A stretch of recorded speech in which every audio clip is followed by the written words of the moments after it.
Hello, नमस्कार बच्चों। मेरा नाम है चंद्र प्रकाश और आज हम एक आपको टॉपिक पढ़ाने जा रहे हैं मैथमेटिक्स का, जिसका नाम है मैट्रिक्स। ये ऐसा टॉपिक है जिसको तुमने पहले कभी नहीं पढ़ा होगा। ये एक नया बिल्कुल टॉपिक है आपके लिए, जिसका हिंदी रूपांतरण है आव्यूह।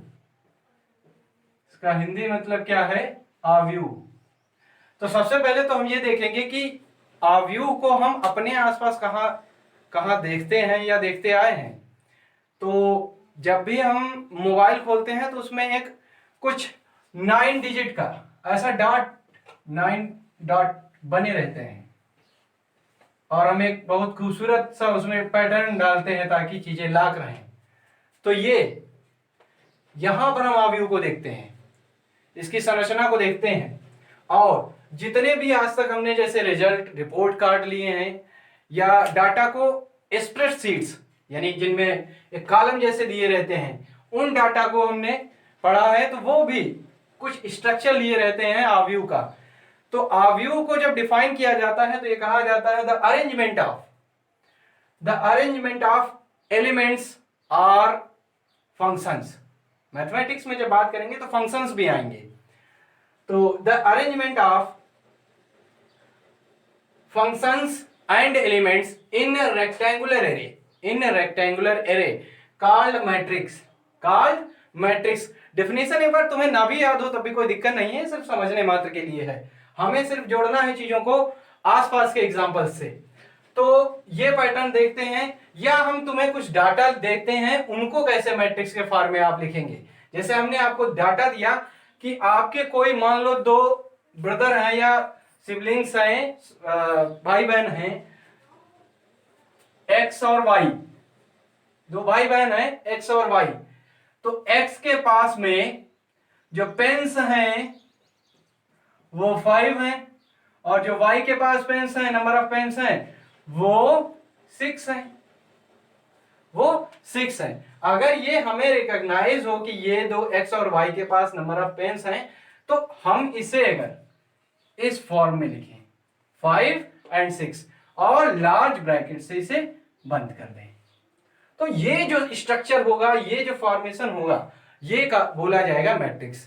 ये क्या बोला जाएगा? मैट्रिक्स। और इसे डिनोट कर देंगे किसी एक कैपिटल लेटर ए से। इसे क्या बोला जाएगा? मैट्रिक्स। इसे और अच्छे से समझने के लिए हम कुछ और एक आध एग्जांपल लेते हैं। जैसे मान लिया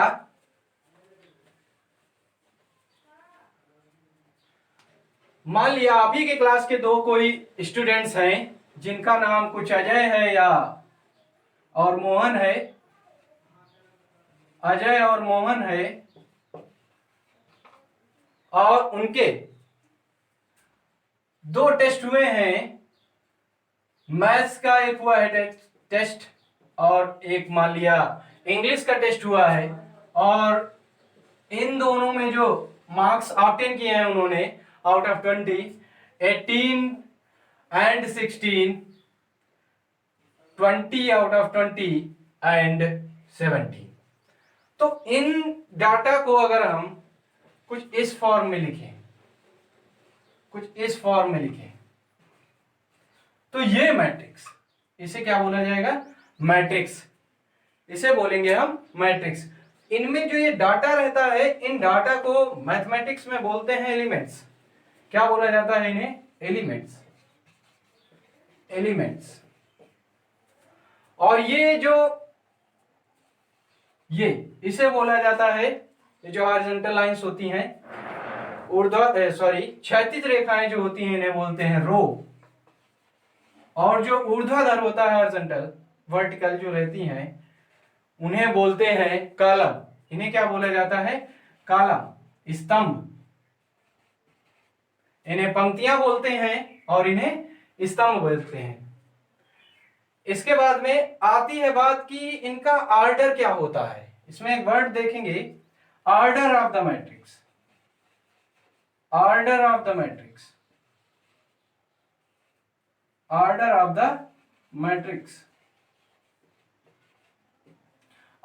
द मैट्रिक्स लिखा जाता है ऑलवेज फर्स्ट वी राइट रो और देन इनटू कॉलम। इसे नोट डाउन करेंगे। ऑर्डर ऑफ द मैट्रिक्स होता है रो इनटू कॉलम, यानी number of rose and into number of columns.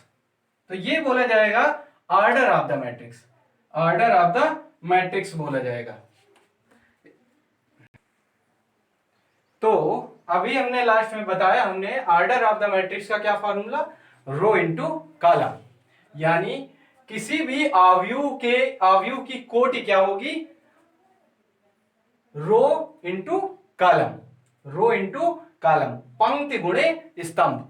ठीक है, इसके बाद में एक और एग्जांपल लेते हैं। जैसे मान लिया कोई मैट्रिक्स है, मैट्रिक्स को कैपिटल लेटर से डिनोट किया जाता है और एलिमेंट्स को एक लार्ज ब्रैकेट में लिखा जाता है। एक रेक्टेंगुलर एरे फॉर्म में लिखा जाएगा इसे। रेक्टेंगुलर एरे मतलब जिसकी हो सकता है वो लेंथ बड़ी हो और जो ब्रेथ है वो थोड़ी छोटी हो, यानी नंबर ऑफ जो कॉलम्स हैं वो कम हो सकते हैं और जो रो है वो ज्यादा हो सकती हैं या इक्वल भी हो सकती हैं, ऐसा कोई जरूरी नहीं है। तो लिखते हैं एक एग्जांपल। एलिमेंट्स को हम वेरिएबल्स के थ्रू भी लिख सकते हैं, स्मॉल लेटर से x, y, z, a, b, c और p, q, r, p, q, r। तो ऑर्डर ऑफ द मैट्रिक्स अगर हमें लिखना है तो ये लार्ज ब्रैकेट बिल्कुल कॉर्नर में लिखा जाता है। यहां कॉर्नर पे क्या लिख देंगे, इसका अगर ऑर्डर लिखें तो देखें, बोलो क्या लिखा जाएगा। नंबर ऑफ रोज काउंट करो, 1 2 3, 3 इंटू कॉलम कितने होंगे, 1 2 3, 3 क्रॉस 3। इसका ऑर्डर क्या होगा, 3 क्रॉस 3। और यही जो ऑर्डर होता है इनका, अगर हम मल्टीप्लीकेशन कर दें तो टोटल नंबर ऑफ एलिमेंट्स निकल आएंगे किसी भी मैट्रिक्स के। तो टोटल नंबर ऑफ एलिमेंट्स का एक और नया फार्मूला क्या निकल के आ जाएगा, एक फार्मूला और होगा जिसे नोट डाउन करना है तुम लोगों को। Total number of elements, total number of elements, total number of elements क्या होगा, टोटल नंबर ऑफ एलिमेंट्स भी यही होगा, रो इनटू कॉलम, यानी इनका मल्टीप्लाई करा दो। इसी एग्जांपल के थ्रू हम समझते हैं, अगर फार्मूला सिर्फ नोट डाउन करेंगे, सिर्फ फार्मूला एग्जांपल से समझते चलेंगे। 3 इंटू 3, 3 इंटू 3 कितना होगा, 9, 3 इंटू 3 9, यानी टोटल नंबर ऑफ एलिमेंट्स कितने होंगे, 1 2 3 4 5 6 7 8 9, 9। तो ऐसे चाहे जितनी बड़ी तुम्हें मैट्रिक्स दे दी जाए, उसके number of total number of elements आप ज्ञात कर सकते हो। जैसे इसी में अगर हम मान लें, इसी में मान लें हम, इसी में मान लेते हैं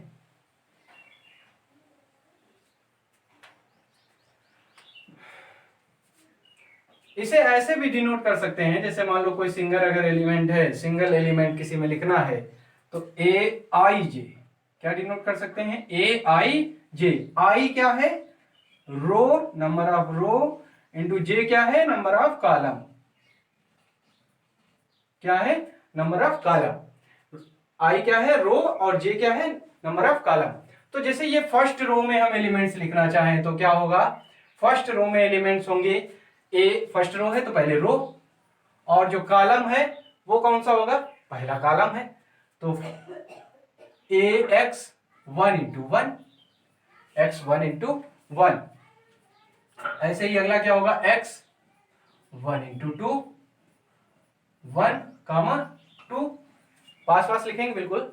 ऐसे ही अगला एलिमेंट्स लिखना चाहें, एक्स 1 इंटू 3, ऐसे ही डॉट डॉट डॉट कितना लिख सकते हैं, एक्स।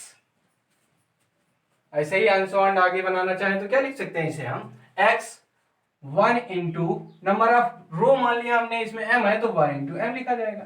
क्या लिखा जाएगा, 1 इंटू एम। ऐसे ही दूसरी रो में 2 1 लिखेंगे, x 2 लिखेंगे। ये बात समझ में आ रही है, 2 2 2 2 का मतलब क्या है, यहां मल्टीप्लाई का साइन नहीं लगाएंगे। 2 2 का मतलब क्या है, सेकेंड रो और सेकेंड कॉलम का एलिमेंट है ये। अगर हम यहां पे कहें ये बात कि a बराबर ए आई जे है और यही a में इसकी पोजीशन यहां पर लिखना चाहें हम x 2 इंटू 2, तो i क्या होगा, i होगा 2 और j कितना होगा 2। ये बात भी थोड़ा समझेंगे, i क्या होगा 2 और j भी क्या होगा 2। x 2 2 ऐसे ही और एलिमेंट्स बनाना चाहें तो x2 3 dash dash dash x2 कहां तक बनाना चाह रहे हैं, m तक। ऐसे ही इधर हम लिखते चले जाएंगे। तो मान लिया नंबर ऑफ रोज जो लिख रहे हैं हम वो n है, वो क्या है, n है 1 x n2 x n3 dash dash dash x n n m n m ऐसा कह सकते हैं, n m। तो इसका जो ऑर्डर होगा वो क्या होगा, n क्रॉस m, यानी नंबर ऑफ रोज कितनी है 1 2 3 ऐसे n है, और नंबर ऑफ कॉलम कितने हैं 1 2 3 ऐसे ही m कॉलम तक। तो n cross m, n cross m, ये m क्रॉस n भी लिखा रहता है। जैसा हमने क्या किया है, नंबर ऑफ रोज जो ली है 1 2 3 4 5 6 and so on n rows, n rows into column कितने 1 2 3 एंड सो ऑन m, तो क्या हो जाएगा m। तो ऑर्डर इसका क्या होगा n क्रॉस m ऑर्डर, इसका क्या होगा n क्रॉस m ऑर्डर। ऐसे हम किसी भी ऑर्डर की मैट्रिक्स फॉर्म कर सकते हैं, किसी भी ऑर्डर की मैट्रिक्स को हम फॉर्म कर सकते हैं। तो अभी तक आप लोगों ने ये जान लिया है कि कोई भी मैट्रिक्स को इस फॉर्म में लिखते हैं ए आई जे, जहां आई क्या रिप्रेजेंट करता है, position of row, and J represent the position of column, और उसका ऑर्डर जो रिप्रेजेंट किया जाता है n इंटू एम में रिप्रेजेंट किया जाता है। किस फॉर्म में, n इंटू एम फॉर्म में रिप्रेजेंट किया जाता है। तो तुम्हारी बुक्स में ज्यादातर जो लिखा मिलता है वो इस फॉर्म में भी लिखा मिलता है, A I J M into N, M cross N, M into N, इस फॉर्म में लिखा मिलता है। तो इसका मतलब क्या है, यहां पर हमने जो बता दिया अभी वो नंबर ऑफ रोज n थी और नंबर ऑफ कॉलम n था, तो कोई जरूरी नहीं है कि हम इसी फॉर्म में रखें, हम ऐसा भी कह सकते हैं या ऐसा भी कह सकते हैं, कोई जरूरी नहीं। तो हम चलो जो बुक में दिया रहता है नॉर्मली, नहीं तो बहुत सारी कंफ्यूजन होगी कि बुक में कुछ और आप सर कुछ और बता रहे हैं, तो इस फॉर्म में ही ले लेते हैं हम। यहां पर क्या है बस कि नंबर ऑफ रोज कितनी है m और नंबर ऑफ कॉलम कितने हैं n। इसके बाद में हमें जो सीखना है वो formation of matrix, formation of matrix क्या सीखना है, formation of matrix, formation of matrix, कि मैट्रिक्स को कैसे फॉर्म किया जाए, मैट्रिक्स को कैसे फॉर्म किया जाए। तो अगर हमने तुमसे कह दिया जैसे मान लो कोई एक मैट्रिक्स फॉर्म करो जिसका ऑर्डर होना चाहिए 2 क्रॉस 3, जिसका ऑर्डर क्या होना चाहिए 2 क्रॉस 3, एलिमेंट्स आप कुछ भी ले सकते हो, एलिमेंट्स क्या कर सकते हो आप कुछ भी ले सकते हो। तो इसे फॉर्म करने के लिए हम क्या करेंगे, यहां पर देखेंगे कि नंबर ऑफ रोज कितनी है 2, नंबर ऑफ रो क्या है 2 और नंबर ऑफ कॉलम क्या है 3, और टोटल एलिमेंट्स क्या होंगे 6। ये बात तो समझ में आ रही है। तो इसे कैसे फॉर्म करेंगे, ए बराबर नंबर ऑफ रो हमें कितनी रखनी है 2, तो 2 रो रखनी है, और कॉलम कितने रखे हैं 3, तो कॉलम 3 रख लेते हैं और रो 2 रखते हैं, रो 2 ही रखेंगे और कॉलम 3 कर लेंगे। तो ये किस ऑर्डर की 2 क्रॉस 3 ऑर्डर की हमें मैट्रिक्स मिल जाएगी, X A Y B Z C S C हमें मैट्रिक्स मिल जाएगी। इसके बाद में अगर आपसे कहा जाए एक कोई मैट्रिक्स दी जाए और पोजीशन पूछी जाए तो कैसे करेंगे हम, ये बात समझ में आ रही होगी कि अगर हमें कोई मैट्रिक्स फॉर्म करनी है किसी भी ऑर्डर की तो इस टाइप में हम उसमें नंबर ऑफ रोज देख लेंगे और नंबर ऑफ कॉलम देख लेंगे और उसके बाद में उस ऑर्डर की मैट्रिक्स को फॉर्म कर देंगे। ये एलिमेंट्स अगर उसने क्लियर नहीं किया है क्वेश्चन में तो अपने मन से कोई भी एलिमेंट्स को लिया जा सकता है, ठीक है। इसके बाद में हम देखते हैं कि अगर कोई मैट्रिक्स दी गई है तो उसका ऑर्डर कैसे लिखना है, और किसी भी पर्टिकुलर एलिमेंट्स की पोजीशन को पूछा गया है तो वो भी बताएंगे। देखते हैं, जैसे मान लिया कोई मैट्रिक्स दिया है 1 2 3 4 5 6 दिस टाइप, तो अगर लिखना है order of matrix, order of matrix, order of matrix, तो हमें लगता है आपको समझ में आ गया होगा कि ऑर्डर कैसे लिखेंगे। रो, रो कितनी है, फर्स्ट रो सेकेंड रो, तो रो इंटू कॉलम, कॉलम यानी स्तंभ जो ऊर्ध्वाधर होते हैं, ये कितने होंगे 1 2 3, तो 2 क्रॉस 3 इसका क्या हो जाएगा ऑर्डर। और इसके बाद में अगर आपसे पूछा जा रहा है राइट द एलिमेंट सॉरी इसके आगे अगर आपसे पूछा जाता है A21, find the element A21, तो ये A क्या है, A कोई एज्यूम किया हुआ एलिमेंट है, और ये क्या है नंबर ऑफ रो और ये नंबर ऑफ कॉलम, तो इसकी पोजीशन क्या है इस दिए गए मैट्रिक्स में, उस एलिमेंट को हमें लिखना है। तो कैसे लिखेंगे, 2 second row first row second row. Mind में ये भी आता है कि फर्स्ट रो इसे भी तो ले सकते हैं और इसे सेकेंड ले सकते हैं, ये कोई जरूरी थोड़ी ना है कि भाई हम इसे फर्स्ट लें इसे सेकंड लें, इसे फर्स्ट ले लें इसे सेकंड। लेकिन जो ऊपर आ रहा है इसमें एक मैथमेटिक्स में एक सीक्वेंस बनाया गया कि जो ऊपर आ रहा है उसे पहला ले लो, फर्स्ट लो फर्स्ट रो, और जो नीचे आ रहा है उसे सेकंड रो लेना है आपको। और ऐसे ही फर्स्ट कॉलम सेकंड कॉलम और थर्ड कॉलम, यही सीक्वेंस हमें बनाए रखना होगा यहाँ पर। तो A21 अगर हमें लिखना है इस एलिमेंट की वैल्यू को, तो second row first row second row और कॉलम कौन सा फर्स्ट कॉलम, तो कौन सा एलिमेंट हुआ सेकंड रो 1 2 सेकंड रो, और कौन सा column first column first column, it means element क्या हुआ वो 4 एलिमेंट। कौन सा एलिमेंट हुआ फोर्थ एलिमेंट, कौन सा एलिमेंट हो गया फोर्थ एलिमेंट।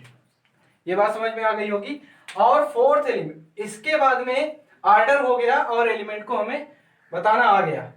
इसके बाद में क्या होगा, इनके टाइप्स के बारे में जानेंगे। इनके क्या जानेंगे हम, टाइप्स जानेंगे, क्योंकि एलिमेंट्स और रो कॉलम के अकॉर्डिंग हम इन्हें अलग अलग टाइप्स में डिवाइड करते हैं। तो आगे हम पढ़ेंगे टाइप्स ऑफ मैट्रिक्स। क्या पढ़ेंगे, types of matrix, types of matrix, matrix, types of matrix. Types of matrix में जो सबसे इजी मैट्रिक्स होता है वो जीरो मैट्रिक्स होता है। सबसे इजी से स्टार्ट करेंगे, जरूरी नहीं है एक सीक्वेंस जो दिया रहता है बुक में वैसा ही पढ़े हम स्टार्ट करेंगे जीरो मैट्रिक्स से। जीरो मैट्रिक्स, जीरो मैट्रिक्स क्या होता है, कोई भी ऐसा मैट्रिक्स, कोई भी ऐसा मैट्रिक्स जिसके इस एलिमेंट की वैल्यू या सभी जितने भी एलिमेंट्स हों उन एलिमेंट्स की वैल्यू क्या होनी चाहिए जीरो, उन एलिमेंट्स की वैल्यू क्या होनी चाहिए जीरो। जैसे 0 0 0 0 0 0 0 0 0। एक एग्जांपल के थ्रू समझते हैं जीरो मैट्रिक्स को। ऐसा मैट्रिक्स जिसके सभी एलिमेंट्स क्या हो zero, the matrix whose all elements are zero called zero matrix, called zero matrix. सभी एलिमेंट्स उसके क्या होनी चाहिए जीरो हो, अगर तो उसे हम बोलेंगे जीरो मैट्रिक्स। इसके बाद में नेक्स्ट जो होता है, नेक्स्ट मैट्रिक्स देखेंगे कॉलम मैट्रिक्स। क्या देखेंगे, कॉलम मैट्रिक्स। जैसा कि नाम से ही पता चल रहा है कि कॉलम होगा उसमें, तो क्या रो नहीं होंगी, क्या रो नहीं होंगी, बिल्कुल होंगी, क्योंकि बिना रो के तो पॉसिबल ही नहीं मैट्रिक्स। कॉलम मैट्रिक्स, तो फिर कैसे डिफाइन करेंगे, तो कॉलम मैट्रिक्स जिसमें ओनली वन कॉलम हो, the matrix which has only one column, only single column, called column matrix, only single column. The matrix which have only single column, only one column, only one column,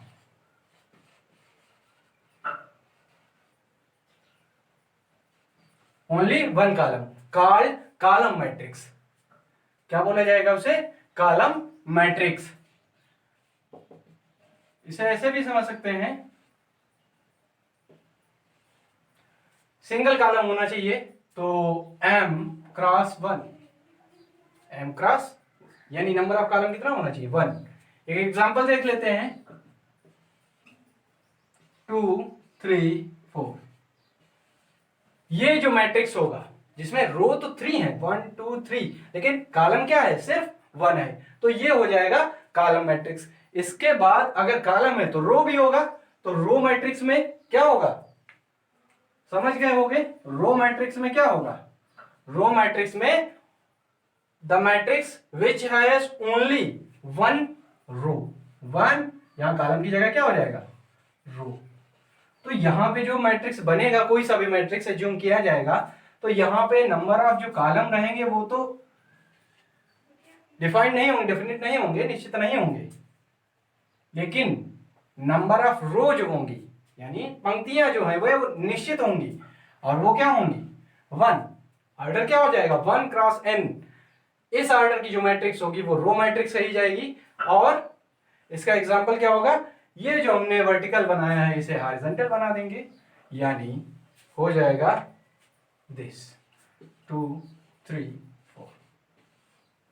तो zero matrix, row matrix, column matrix, और उसके बाद में आता है और भी types हैं। नेक्स्ट टाइप है आपका स्क्वायर मैट्रिक्स। क्या है next type, square matrix. Square matrix, square matrix क्या होता है, मैट्रिक्स जब हम पढ़ते हैं तो डिफाइन किया जाता है कि the arrangement of elements in rectangular array. अगर arrangement, if the arrangement is in square array, यानी the matrix whose number of column is equals to number of rows, यानी number of rows is equals to number of column, यानी किसी आव्यूह में number of जो पंक्तियों की संख्या है वो स्तंभों की संख्या की अगर बराबर होती है तो वो जो आव्यूह होगा वो वर्ग आव्यूह कहा जाएगा, स्क्वायर मैट्रिक्स कहा जाएगा। Number of rows equals to number of column. जैसे कोई भी मैट्रिक्स है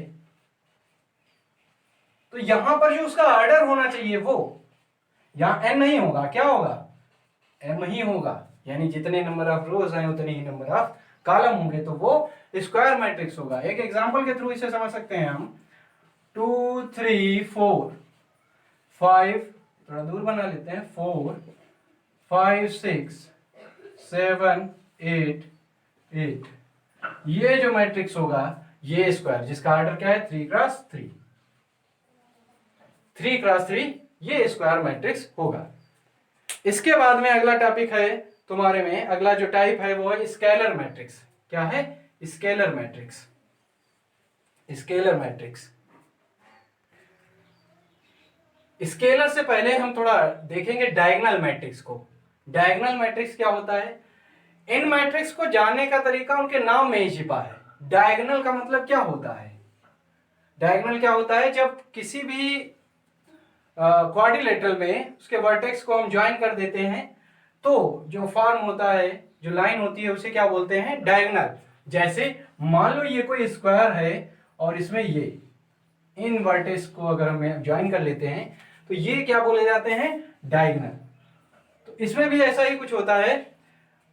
तो डायगोनल मैट्रिक्स को कैसे डिफाइन करेंगे, स्क्वायर मैट्रिक्स, स्क्वायर मैट्रिक्स होता है एक डायगोनल मैट्रिक्स, स्क्वायर होना चाहिए।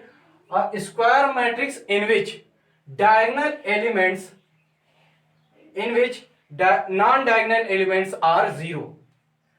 The matrix in which non-diagonal elements are zero called diagonal elements. तो इसमें वर्ड याद रखना है non-diagonal matrix are zero. It means जो विकर्ण के अतिरिक्त जो भी एलिमेंट्स रखे जाएंगे वो सभी जीरो होंगे। जैसे एग्जांपल इसका देखते हैं, और ये ऑलवेज एक स्क्वायर मैट्रिक्स में ही होगा।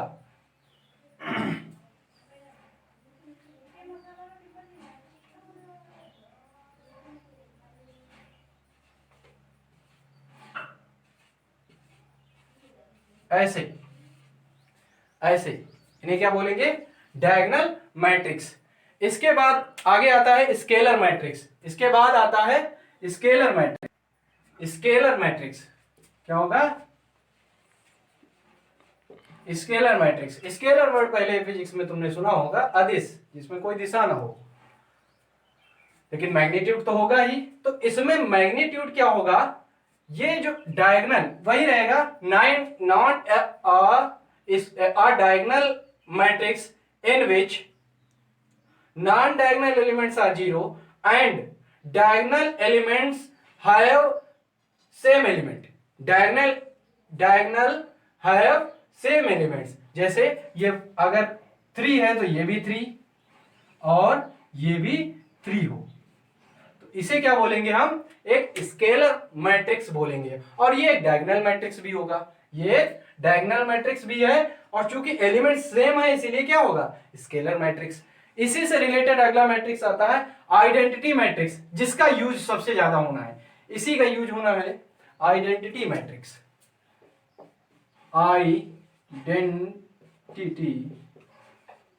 Identity matrix. आइडेंटिटी मैट्रिक्स का क्या मतलब होता है? A scalar matrix in which the diagonal elements are unit. Unit means one. यानी इन सब की वैल्यू क्या होनी चाहिए? 1। इन सब की वैल्यू क्या होगी? 1। अगर इनकी वैल्यू 1 है तो ये मैट्रिक्स क्या बोला जाएगा? Identity matrix. तो बस इतने ही टाइप्स के बारे में तुम्हारे में चर्चा की गई है। इसमें से जो 2 इंपॉर्टेंट मैट्रिक्स हैं वो हैं स्क्वायर मैट्रिक्स और आइडेंटिटी मैट्रिक्स। इनका यूज सबसे ज्यादा होगा। कौन कौन सी? एक आइडेंटिटी मैट्रिक्स, इसे डिनोट किया जाता है आई से। इसे डिनोट किया जाता है आई से। अगर अब तुमसे कहा जाए कोई आइडेंटिटी मैट्रिक्स फॉर्म करो 2x3 या 3x3 की आइडेंटिटी मैट्रिक्स फाइंड आउट करो, तो कैसे फाइंड आउट करोगे? 3x3 की 1 0 0 1 डायगोनल में यूनिट रखना है, रिमेनिंग जो रहेंगे वो 0 रहेंगे। ये ऐसे आइडेंटिटी मैट्रिक्स को हम फॉर्म कर सकते हैं किसी भी आर्डर, 2x3 या 3x2, सभी आर्डर का हम फॉर्म कर सकते हैं। ठीक है, आइडेंटिटी मैट्रिक्स। इसके बाद में identity matrix mainly square matrix के फॉर्म में ही फॉर्म की जाती है, दिस टाइप से। इसके बाद में क्या आता है? Equality of matrix. इसके बाद में नेक्स्ट टॉपिक जो है आपका वो है equality of matrix. Equality of matrix क्या होता है, इसे थोड़ा समझते हैं कि इक्वालिटी का मतलब क्या होता है? इक्विवेलेंट किसी चीज का होना। Equality of matrix, equality of matrix, equality. जैसे हमने कहा x is equals to y या x इज इक्वल्स टू 3, तो इट मींस x की जो वैल्यू है वो किसके इक्विवेलेंट है? 3 के।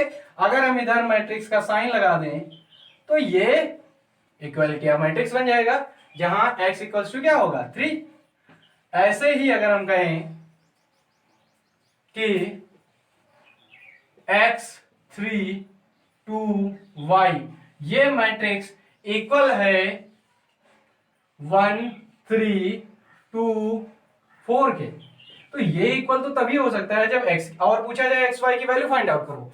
तो इक्वालिटी ऑफ मैट्रिक्स कहती है कि जो करेस्पॉन्डिंग एलिमेंट्स एक दूसरे के इक्वल होते हैं। जैसे x equals to 1 and y equals to किसके होगा? करेस्पॉन्डिंग, यानी सेकेंड रो और सेकेंड कॉलम का एलिमेंट, सेकेंड रो और सेकेंड कॉलम का एलिमेंट, तो y इक्वल्स टू क्या होगा? 4।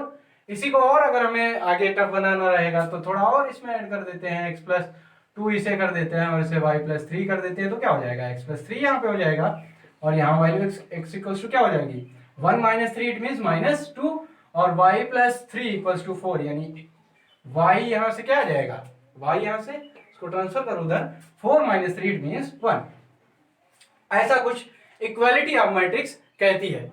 इसके बाद में ऑपरेशंस कुछ देखते हैं मैट्रिक्स पर। ऑपरेशंस कौन कौन से, जैसे मैट्रिक्स का एडिशन और मैट्रिक्स का सब्सट्रैक्शन और मैट्रिक्स का मल्टीप्लिकेशन। देन उसके बाद में हम सीखेंगे लीनियर इक्वेशंस 3 वेरिएबल, उनका सॉल्यूशन। तो कुछ थोड़ा रिवाइज कर लेते हैं कि क्या क्या आज हमने पढ़ा, जो तुम्हें रिवीजन करना है या तुम्हें नोट डाउन करना है अगर नोट्स बना रहे हैं तो। पहले तो हमने एक डेफिनेशन टाइप से देखी मैट्रिक्स की कि क्या होती है डेफिनेशन। हमने जाना कि the arrangement of the elements and functions in rectangular array called matrix, और उसके बाद में हमने उसका रिप्रेजेंटेशन देखा कि आखिर ऐसे रिप्रेजेंट कैसे किया जाता है। रिप्रेजेंटेशन देखा, रिप्रेजेंटेशन में हमने बताया कि इसको a equals to A I जे के फॉर्म में लिखते हैं और यहाँ पर इसका ऑर्डर भी शो किया जाता है हम क्रॉस एन के फॉर्म में। उसे बताया भी, समझाने की कोशिश भी की हमने। उसमें समझाने में किया क्या है, वो थोड़ा पैटर्न को इससे इसको इधर उसको उधर कर दिया है, कोई दिक्कत नहीं है उसमें। फिर यानी रो को इधर कर दिया और कॉलम को उधर, उसी हिसाब से हमने उसमें माना भी था, कोई दिक्कत नहीं है। बुक में ऐसे दिया जाता है तो ऐसे भी याद कर सकते हो। इसमें बस मतलब तुम्हें पता होना चाहिए एम क्या है, नंबर ऑफ रो, और एन क्या है, नंबर ऑफ कॉलम। तो रिप्रेजेंटेशन देखा। इसके बाद में रिप्रेजेंटेशन के साथ में हमने देखा कि अगर कोई मैट्रिक्स का ऑर्डर तुमसे पूछ रहा है और करस्पॉन्डिंग एलिमेंट्स की वैल्यू पूछ रहा है तो वो वैल्यूज को यानी ऑर्डर बताना सीखा है। और क्या देखा है, value of element with the help of matrix, value of element with the help of matrix, given matrix, order और वैल्यू ऑफ एलिमेंट्स। फिर हमने टाइप्स जाने हैं, टाइप्स हमने पढ़ाए हैं। इसमें टाइप्स हमें लगता है 6 टाइप लगभग हमने इसमें पढ़ाए हैं जो तुम्हारे लिए इंपॉर्टेंट है, उनको हमने डिस्कस किया है। 6 टाइप में हमने बताया 2 टाइप्स जो है वो तुम्हारे लिए ज्यादा इंपॉर्टेंट है। एक स्क्वायर मैट्रिक्स, अगर तुम कुछ नहीं लिखना चाह रहे हो तो एक स्क्वायर मैट्रिक्स लिख लो जिसमें नंबर ऑफ रोज और नंबर ऑफ कॉलम्स इक्वल होते हैं, और एक आइडेंटिटी मैट्रिक्स,